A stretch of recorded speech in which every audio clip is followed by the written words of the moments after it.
Salut les loulous, aujourd'hui je vais vous faire un tuto sur les images système sous Windows. Alors qu'est-ce que c'est qu'une image système? Alors une image système, c'est quelque chose de très important puisque ça va permettre de vous créer une sauvegarde de votre système, donc de Windows, puisque je parle sous Windows. Voilà.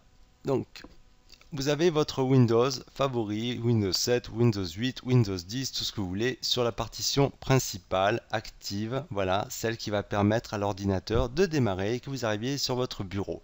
Voilà, hein.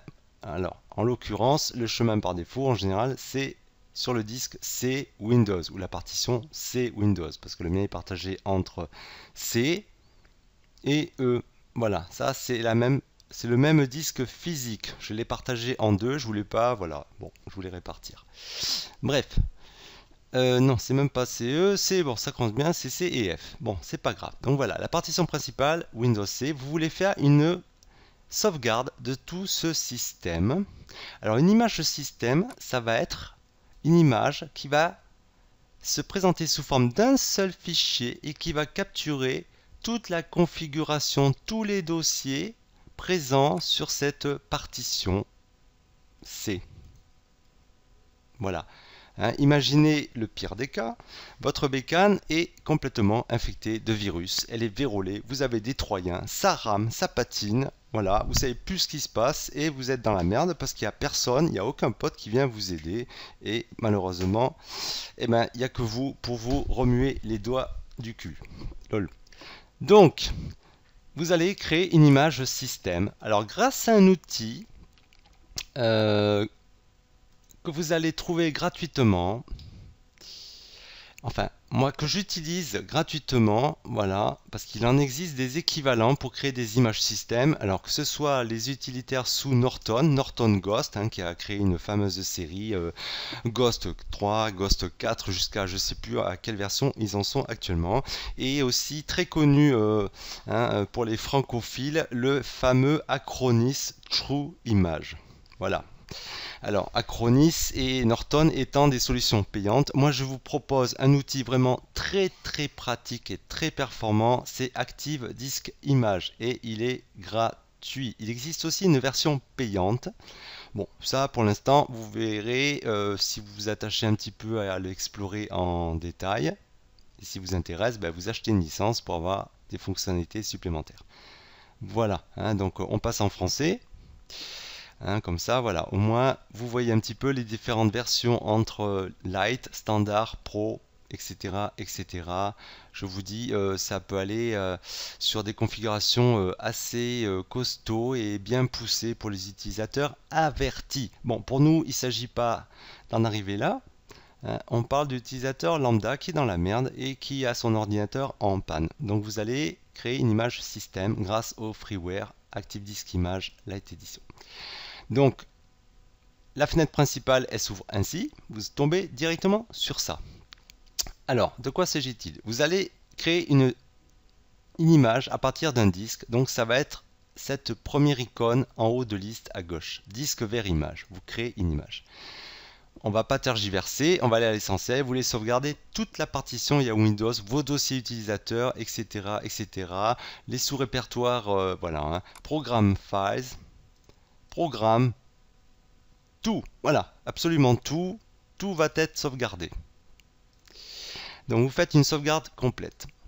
Vous allez sélectionner la partition en question où il y a Windows.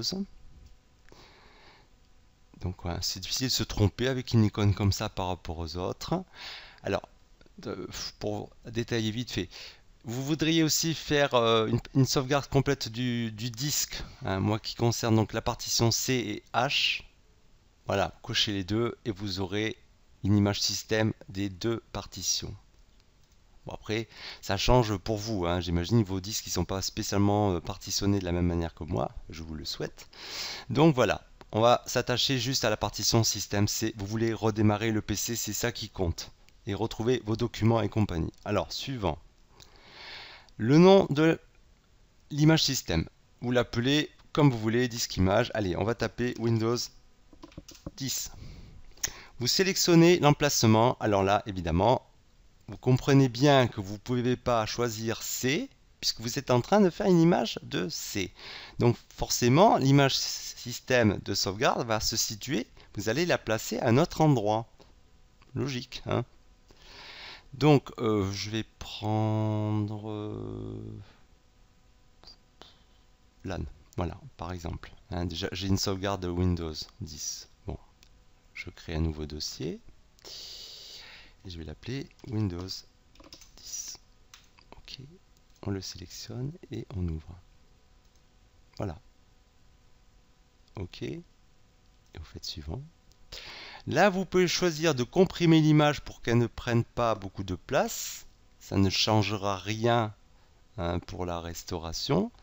Moi, je la laisse normale. Voilà, je suis sage, je suis ce qui est recommandé par l'éditeur. Voilà. Vous pouvez même attribuer un mot de passe. Comme ça, personne ne restaurera votre image système sans votre accord et sans que ce soit vous-même. Sauf que je vois pas trop l'intérêt de restaurer l'image système d'un PC qui n'est pas le sien à l'origine. Vous m'avez compris. Enfin bon, le monde est fou. Pourquoi pas. Donc, normal. Voilà, donc il n'y a pas de compression. Je mets pas de mot de passe. Et on laisse tout ça tranquille. Vous pouvez mettre une description. Alors, vous pouvez mettre Windows 10 par exemple. Et bien, à la date du 15 septembre, au 15 septembre, par exemple, avant virus prévu bientôt. Point d'exclamation. Voilà. Comme ça, au moins, vous savez à quoi ça correspond. Vous faites non et vous allez directement au suivant. Vous pouvez vérifier l'intégrité de l'image, qu'il n'y ait pas d'erreur une fois que l'image a été créée de sauvegarde. Bon, moi en général je ne vérifie pas, j'ai confiance. Pour l'instant j'ai jamais eu de pépin, hein, quand j'ai restauré. Vous faites suivant et puis là c'est parti. Vous allez avoir droit à de magnifiques histogrammes verts. Donc votre système est en train là devant vous d'être sauvegardé. Alors l'opération peut s'avérer assez longue, relativement. Bon, moi, elle va être assez rapide parce qu'en fait, j'ai des SSD. Et oui, je me suis fait plaisir, je possède des disques SSD. Youpi! Donc voilà. En général, je vous dis, voilà, la vitesse d'écriture est assez rapide. Voilà. En 2-3 minutes, je vais créer mon image de sauvegarde de tout mon système Windows.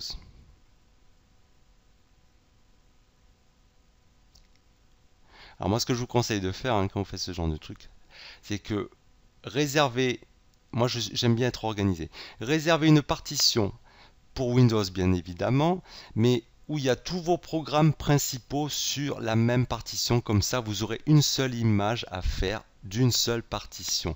Tout le reste, bon, c'est du stockage, enfin moi c'est ce que j'ai choisi, hein. Les jeux, je les installe sur une autre partition. Voilà, c'est pas le principal, pas la peine de bouffer de la place sur la partition qui va être sauvegardée. Vous pourrez réinstaller vos jeux plus tard. Et encore, même pas. Vous les laissez tranquilles parce que tout va être sauvegardé dans les bases de registre et dans les fichiers d'installation qui sont sur C de toute manière. Donc en fait, voilà. Si tout plante dans votre ordinateur, il n'y aura que C à restaurer et vous aurez tout disponible ailleurs si vous avez fait les choses correctement. Voilà, bon, je ne vais pas aller jusqu'au bout parce que je n'ai pas envie de, voilà, d'aller jusqu'au bout. Donc vous attendez la fin de l'opération. Hein, et vous aurez suivant à faire et ça fermera la fenêtre. Vous aurez votre image créée de système. Bon, j'annule. Voilà. Hein, vous aurez terminé. Hein, ça reviendra au même écran. Sauf que l'opération est réussie ou je ne sais pas comment il dira, mais c'est pareil, et vous faites terminer et vous n'avez plus qu'à fermer. Donc votre image système, elle va se présenter sous ce format. Voilà. Donc ça c'est ce que j'avais créé avant la vidéo. Donc voilà, avec une extension Windows 10.avi, ADI, pardon, oulala, ça va plus. AVI c'est les vidéos et ADI c'est Active Disk Image. D'accord? Donc là, elle pèse 18 Go 9. À vous de la stocker où vous voulez, de la graver sur un Blu-ray, puisque effectivement les CD, DVD, ça va avoir du mal à entrer. Donc voilà, des tailles comme ça, Voilà, soit sur un disque USB externe, une clé USB de luxe, on va dire. Voilà, et donc ça va rentrer et vous aurez sauvegardé votre système et vous êtes tranquille si vous suivez l'étape d'après que je vais vous montrer. Donc vous avez votre image système. Moi j'aime bien la laisser sur une autre partition disponible d'un disque dur. Comme ça, en cas de pépin, ben voilà, elle est toujours disponible sous la main. Ensuite, on va pouvoir fermer ça. Oui, j'en ai plus besoin. Si, je vais vous montrer quelque chose. Il y a un utilitaire, vite fait, de ActiveDisk Image qui propose. Donc voilà, ça s'appelle Explorer une image. Vite fait, Explorer une image. Ça va servir à ouvrir ce fichier d'image système. Donc il est calé directement le mien sur le chemin où je l'ai stocké. Et oh magie, vous allez voir tout votre système. Vous voyez toute la partition en question avec voilà les fichiers cachés de boot de Microsoft, de Windows. Et voilà toute l'arborescence qui apparaît et qui correspond effectivement à la partition C. Voilà. OK. On a tout, plus les dossiers cachés. Dossier système qu'on vous cache pour pas que vous fassiez de bêtises, les coquins. Voilà, mais sinon tout le reste y est. Donc on voit bien qu'effectivement l'image contient bien tout le système. Alors je vous montre ça parce que ça peut être intéressant si vous avez par exemple un fichier qui est bousillé. Ben, vous ouvrez votre image système, vous allez chercher le fichier qui est bousillé. Hop, allez, n'importe lui. Vous cliquez droit et vous faites restaurer. Par contre, il faudra bien choisir le chemin d'origine où il se trouvait, sinon vous allez restaurer ce fichier à un autre endroit et ça serait un petit peu dommage. Voilà. Donc ça, c'était une parenthèse. Vous pouvez restaurer des fichiers manuellement et de façon voilà, très précise, sans avoir à restaurer toute cette image système. Hein. C'est pas parce que vous avez un petit fichier qui déconne que vous allez vous amuser à lancer toute une sauvegarde système. Ça serait un petit peu ballot quand même. Hein. Donc autant passer par ça, cette manipulation, et aller chercher le fichier en question qui lui est nickel dans l'image, et après vous le restaurez, quoi. Bon, voilà. Maintenant, je vais vous montrer donc les étapes suivantes. Il va falloir, deuxième étape, créer une clé bootable ou un périphérique bootable. Alors franchement, si vous faites difficile, moi je vous parle plus et c'est même plus la peine de venir regarder mes vidéos. Créer une clé USB bootable. On est en 2015, on s'en fout des CD, des DVD. Si votre ordinateur ne le supporte pas, ben, changez de PC, vous vous êtes fait avoir. Créer une disquette, enfin une clé USB bootable. Alors pour ça, vous allez aller sur ce site et vous allez récupérer ce que Rufus vous a créé, bande de coquins, pour vous faciliter la vie. Voilà, vous le lisez. Créer une clé USB démarrable de manière facile. Voilà, vous allez télécharger la dernière version 2.3.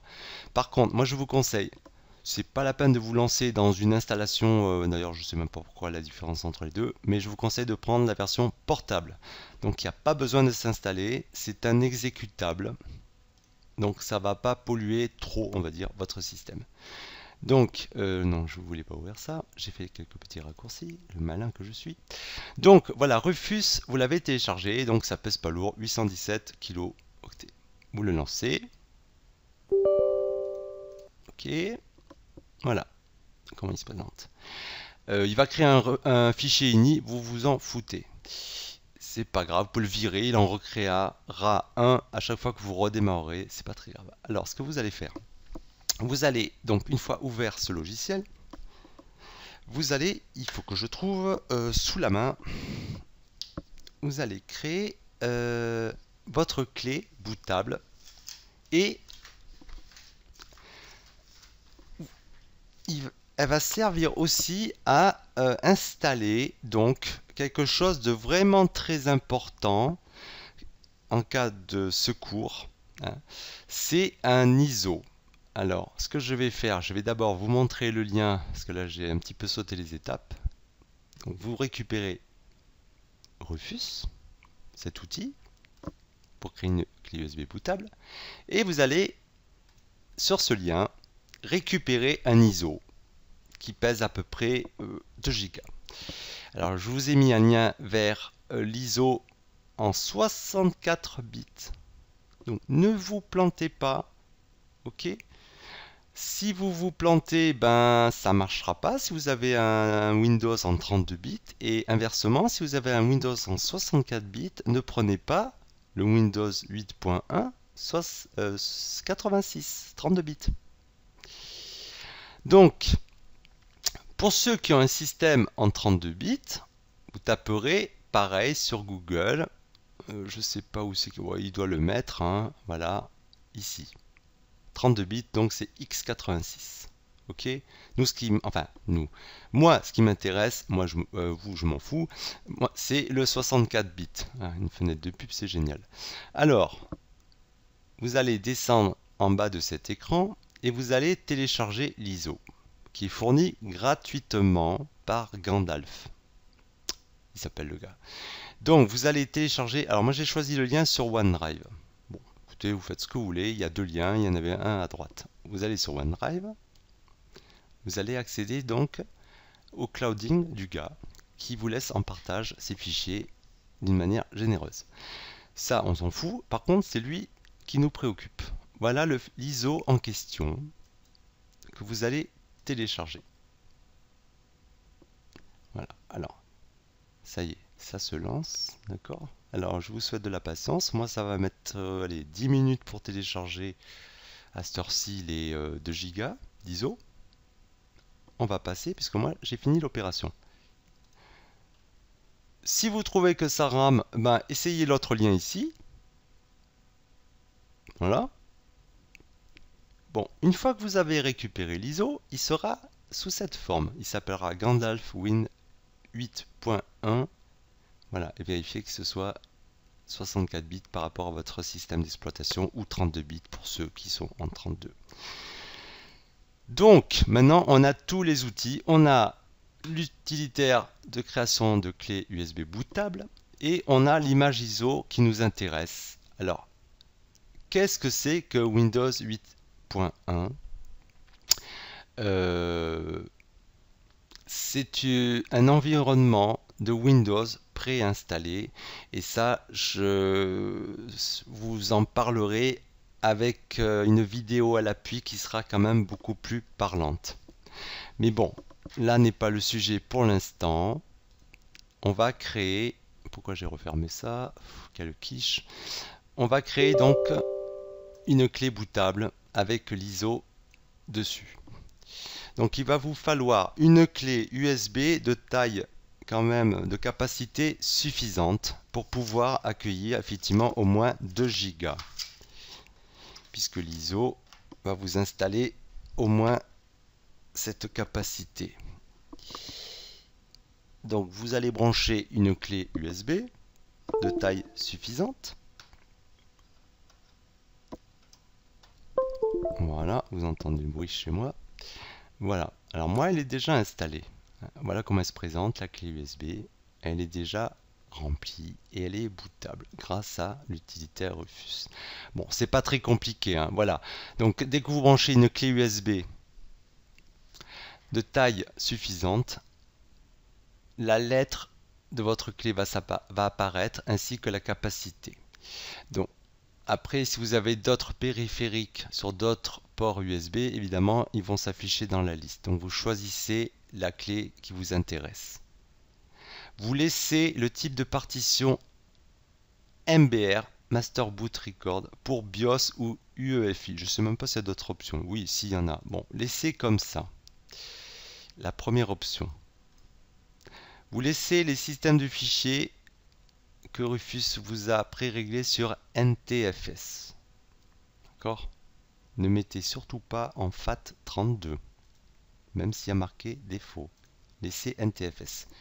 Vous laissez tout par défaut. Le nom du volume, alors là, ça par contre, vous faites plusieurs. La clé à Bibi, hein, voilà. Au secours, voilà les virus. Vous mettez ce que vous voulez. Moi, j'ai laissé portableapps.com. Après, vous la renommerez si vous voulez.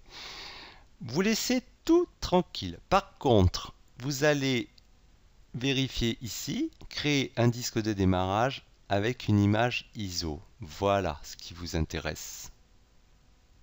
ISO, pas DD, ISO. Et là, vous cliquez sur l'icône pour aller chercher l'image. dont on a parlé, celle de Gandalf. Voilà. Alors évidemment, j'allais faire une boulette parce que là, j'ai aussi la version x86. D'accord? Celle qui m'intéresse pas. Bon, alors évidemment, vous allez prendre celle en rapport. Hein. Moi, c'était la 64. Ok? Voilà. Bon, on va faire ça comme exemple pour ceux qui sont en 32 bits. Voilà, le principe. Voilà. Et après, vous n'avez plus qu'à cliquer sur démarrer. Voilà, ça va formater la clé, ça va installer tout l'ISO hein, sous forme de dossier, etc. Et tout ça va être bootable. Et vous allez avoir un environnement Windows 8 préinstallé. Et ça, vous verrez dans la suite de ce tuto à quoi ça sert et surtout à quoi ça ressemble. Voilà, donc vous faites cette opération, vous démarrez et après ça prend quelques minutes.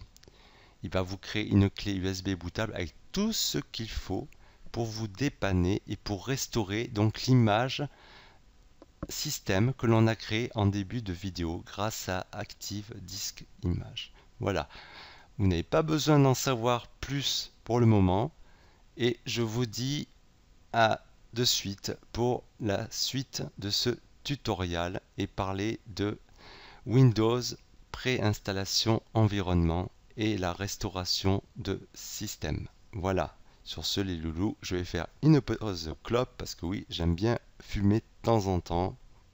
Voilà, ça me déstresse. Ciao ciao!